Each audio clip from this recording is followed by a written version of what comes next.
Hello everyone, welcome back to my YouTube channel Ghar Sansar. तो आज हम हरतालिका तीज या फिर हरियाली तीज पर जो मूर्ति बनाई जाती है शिव जी और पार्वती जी की, यानी शिव जी और गौरी माता की, वो मूर्ति बनाएंगे मिट्टी से। अलग अलग तरीके से पूजा होती है हर जगह पे। तो कई जगह पे तो क्या होता है ना कि शिव परिवार को रख लेते हैं, मतलब उनकी फ़ोटो रख लेते हैं, शिव परिवार की फ़ोटो रख लेते हैं, गणेश जी को रख लेते हैं और शिवलिंग को रख लेते हैं और उसकी पूजा कर लेते हैं। लेकिन कई जगह पे क्या होता है ना कि मिट्टी से मूर्ति बनाई जाती है। तो मेरे यहाँ पे यानी मेरे पीहर में तो हमेशा ही हम लोग घर पर ही पूजा करते हैं और मूर्ति बनाई जाती है शिव जी की और पार्वती जी की, और आप चाहें तो गणेश जी की भी बना सकते हैं, और नहीं तो जो अपने घर के गणेश जी होते हैं उनको हम पूजा में रख लेते हैं। हम गणेश जी की मूर्ति नहीं बनाते हैं। तो मिट्टी से ये मूर्ति आप घर पर कैसे बना सकते हैं वो हम इस वीडियो में डिस्कस करने वाले हैं। तो सबसे पहली बात तो ये कि आप चाहें तो सिर्फ गोरा माता की मूर्ति बना लीजिए और पार्थिव शिवलिंग बना लीजिए मिट्टी से, या फिर शिव जी और गौरा माता दोनों की ही मूर्ति भी बना सकते हैं, और आप चाहें तो गणेश जी की भी बना सकते हैं साथ में। तो इसके लिए सबसे पहले तो अब हमको चाहिए मिट्टी और पानी। आप चाहें तो पानी में थोड़ा सा ना गंगा जल मिला लीजिए, उससे शुद्धता आ जाएगी। और मिट्टी आप किसी पौधे की भी ले सकते हैं, या फिर पौधे के लिए जो हम मिट्टी लाते हैं वो भी ले सकते हैं। तो अभी तो मेरे पास सूखी मिट्टी थी नहीं, थोड़ी सी सूखी मिट्टी थी, तो अगर मुझे इसमें मिलानी होगी तो मैं उसको मिला लूँगी। और मैंने क्या किया ना, कोई से भी पौधे की आप मिट्टी ले सकते हैं, कोई से भी गमले की, लेकिन तुलसी जी के गमले की आपको मिट्टी नहीं लेनी है। तो मैंने ना केल के गमले की मिट्टी ले ली है, क्योंकि वो भी एक तरीके से शुद्ध पौधा ही माना जाता है। सिर्फ तुलसी जी की आपको नहीं लेनी है। तो केल की हम पूजा भी करते हैं एक तरीके से, तो वो जो मिट्टी है वो थोड़ी शुद्ध होगी। तो इसलिए हम कोई सी भी मिट्टी ले लेंगे, कोई से भी पौधे की मिट्टी ले लेंगे तुलसी जी के अलावा, और उसको ना अच्छे तरीके से ओसन लेंगे। ओसनने से क्या होगा ना कि उसमें एक लोच आ जाएगा, तो मूर्तियाँ अच्छी से बनेगी। तो जिस तरीके से मैंने पानी डाला है, मैंने पानी में थोड़ा सा गंगाजल मिला लिया था, और गंगाजल मिलाने के बाद ही मैंने उस पानी को यूज़ किया है। तो इस तरीके से हम इसको ओसन लेंगे, ताकि क्या होगा ना, थोड़ा लोच आ जाएगा, जिससे मूर्ति आराम से बन सकेगी। तो मैं यहाँ पे सिर्फ 2 ही मूर्ति बनाऊँगी, एक तो शिव जी की और एक गोरा माता की। मैं गणेश जी की मूर्ति नहीं बनाती हूँ हमेशा, लेकिन अगर आप बनाना चाहते हैं तो सेम तरीके से ही बना लीजिए, बस उसमें सूंड एक्स्ट्रा रहेगी और कान एक्स्ट्रा रहेंगे और मुकुट लगा देंगे हम। तो सबसे पहले तो 2 मूर्ति बनानी है, तो हम 2 बेस रेडी कर सकते हैं। आप चाहें तो एक ही चौकोर बेस भी बना सकते हैं, उस पर दोनों मूर्ति बना दीजिए, लेकिन मैं 2 अलग अलग बेस बना रही हूँ, क्योंकि एक ही बनाते हैं ना तो वो मूर्तियाँ बड़ी कंजस्टेड हो जाती है, और दोनों एक ही साथ बनाएंगे तो वो गीली रहती है, तो दूसरे के हाथ लगेगा तो वो ख़राब होगी। तो इस तरीके से मैं एक गोल बेस तैयार कर लूँगी। तो दोनों मूर्ति के लिए हम अलग अलग बेस लेंगे, और दोनों ही बेस जो होंगे वो हमारे गोल होंगे। मिट्टी अगर आप पौधे से निकालेंगे तो उसमें थोड़े से कंकर वगैरह रहते हैं, तो वो आप निकाल लीजिए, तो थोड़ी सी स्मूथ हो जाएगी। तो और अगर कहीं पे थोड़ा सा जैसे टूट फूट सी आपको लग रही है तो उसको पानी से आप सही कर सकते हैं।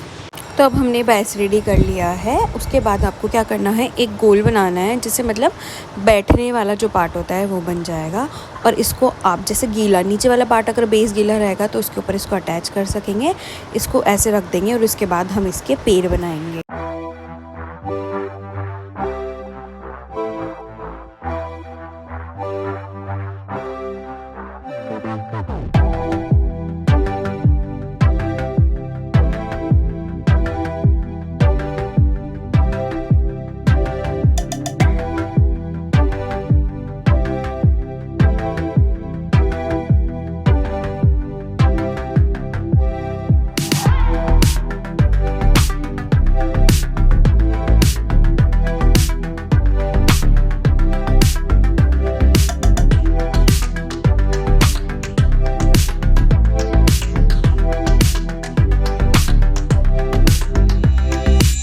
तो अब हम हेड वाला पोर्शन बनाएंगे। हेड वाले पोर्शन के लिए हम क्या करेंगे ना कि ऐसे मिट्टी लेकर उसको अच्छे से ओसन कर और उसका गोल पोर्शन बनाएंगे। और यहाँ पर हम इसे अटैच करने के लिए टूथपिक का भी यूज़ कर सकते हैं और मैच स्टिक का भी यूज़ कर सकते हैं। आप चाहे जोन सी भी स्टिक यूज़ कर सकते हैं। इसे अटैच करने के बाद हम हाथ वाला पोर्शन बनाएंगे।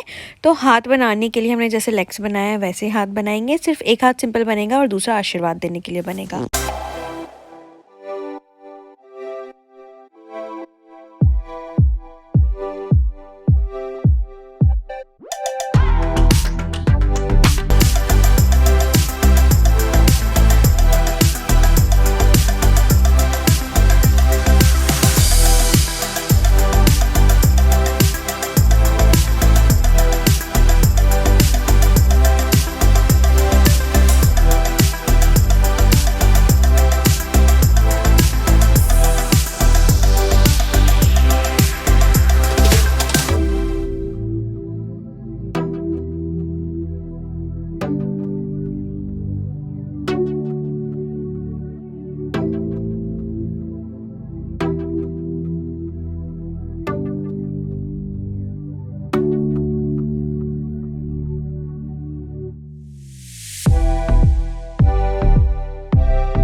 अब हम इस पर नाग जो होता है, जो शिव जी के गले में होता है, वो लगा देंगे या बना देंगे। आप चाहें, अगर आपने थोड़ी सी बड़ी मूर्ति बनाई है तो उसको पूरा लपेट भी सकते हैं, पर मेरी मूर्ति बहुत छोटी है तो इसलिए मैंने बस इसको ऐसे ही अटैच कर दिया है। तो इसी तरीके से आप भी अटैच कर दीजिए, और चाहें तो राउंड लगा कर भी आप इसको बना सकते हैं। अब जहाँ पे हमने आँखों के लिए जो छेद बनाए हैं, मतलब जो अपीयरेंस बनाई है, वहाँ पर हम आईज चिपका देंगे छोटी छोटी बनाकर। और अगर आपके पास आँखें रखी हो जो हम लड्डू गोपाल के लगाते हैं, तो आप वो भी चिपका सकते हैं। नाक बना देंगे और होठ बना देंगे इसी तरीके से। तो ये देखिए हमारी एक मूर्ति यानी शिव जी की मूर्ति बनकर रेडी है। अब हम गोरा माता बनाएंगे, लेकिन बनाने का तरीका जो रहेगा हमारा सेम ही रहेगा, बस थोड़े से चेंजेस होंगे। तो चलिए शुरू करते हैं।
तो यह हमारी दोनों ही मूर्तियाँ शिव जी और गौरा माता की मूर्ति बनकर रेडी हैं। आप चाहें तो इस पर कलर यानी पेंट या फिर कलर भी कर सकते हैं और आप चाहें तो इन्हें वस्त्र भी पहना सकते हैं। तो ये दोनों मूर्तियाँ बनकर रेडी हैं। अब हम इन्हें सूखने देंगे और तीज वाले दिन इनकी पूजा करेंगे। वीडियो को लाइक कीजिए और ऐसी मोर वीडियोस के लिए चैनल को सब्सक्राइब कीजिए। मैं इसी चैनल पर पूजा विधि भी अपलोड करूँगी कि आप कैसे पूजा कर सकते हैं हरियाली तीज की। Thank you for watching.